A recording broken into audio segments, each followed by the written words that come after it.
Episode 122.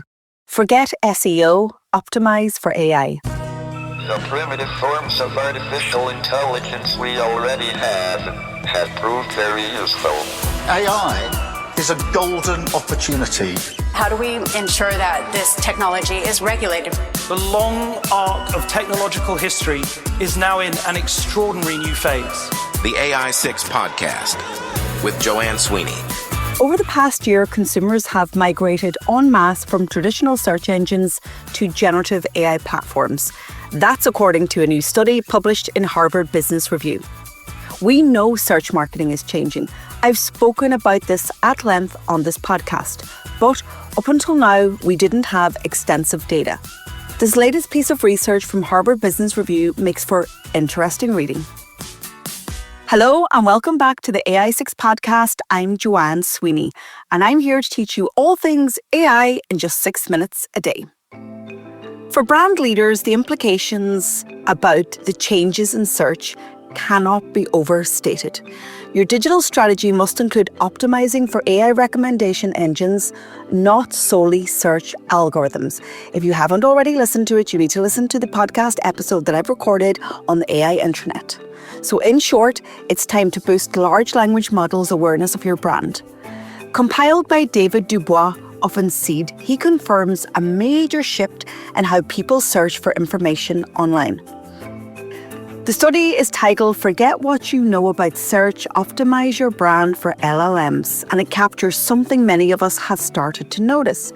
People just aren't Googling anymore, they're chatting with AI. I know I do it, and I am in rooms with marketers and comms professionals all the time, and I ask them about this change in behaviour, and they also agree with me. Well, the majority of them. From search engines to chatbots and to large language models, Dubois and his co-authors found that consumer behaviour is changing rapidly. In 2025, over half of consumers, 58%, use generative AI tools like ChatGPT, Gemini, DeepSeek or Perplexity to get recommendations. That's more than double the 25% from just 2 years earlier.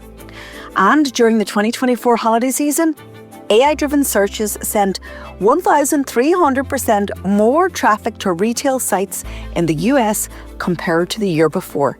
So this isn't a trend, it's a tipping point. So who's using AI to search? Well, I am for one. But in Dubois' study, it turns out that users relying on AI for planning, discovery and purchasing tend to be younger, better educated and more affluent.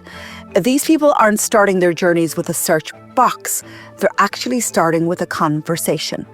And this has massive implications for marketers and for brands. So they talk about introducing a new metric, share of model or SOM for short, to help brands understand how visible and attractive they are in this new AI-first world. The study introduces a powerful new concept, share of model. So this isn't about being on the first page of Google, which we've all been trying for the last 20 years, my friends. SOM measures how often, how favourably and how prominently your brand is mentioned by AI models when people ask for advice, reviews or recommendations. So it's based on 3 key indicators.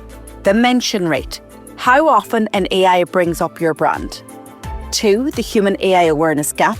So the difference between how well known your brand is among humans versus how often it's recognized by AI. I'm going to read that again because you need to take this in.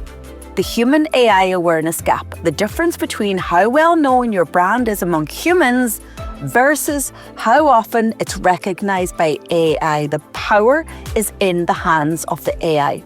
And then thirdly, sentiment. What the model says about you. Does it think your brand is high quality, trustworthy, or affordable, if that's relevant? So, moving on, 3 types of brands in the large language model era. Using the metrics, the authors group brands into 3 categories. Cyborgs, so brands like Tesla with strong visibility, both in AI and in the real world. I want to be a cyborg. Then we have AI pioneers, emerging brands that perform well in AI, but aren't yet mainstream. Think Rivian. And then thirdly, high street heroes.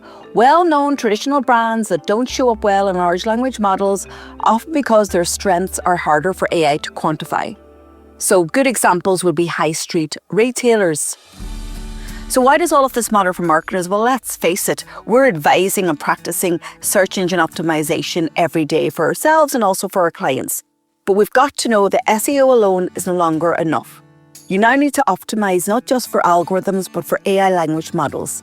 That means helping LLMs understand what your brand does, why it matters, and when to recommend it. So it's not just about keywords anymore, it's about context, consistency, clarity, discoverability, training the AI in the same way you train in a marketing or a sales team. So my final thoughts, well, this study is another wake-up call on how we approach search engine optimization in the AI age. Large language models are now gatekeepers to consumer attention. If your brand isn't showing up in these AI conversations, you're already behind. So it's time to measure your share of model and start reshaping your visibility in this new AI-first world. I really hope you enjoyed this episode. If you did, share it with a pro that you know. I want to help more people understand AI through the marketing and communications lens. This podcast is free, it's accessible, it's out 6 days a week, and I've committed to it. I'm Joanne Sweeney. This is the AI6 podcast. I'll talk to you tomorrow.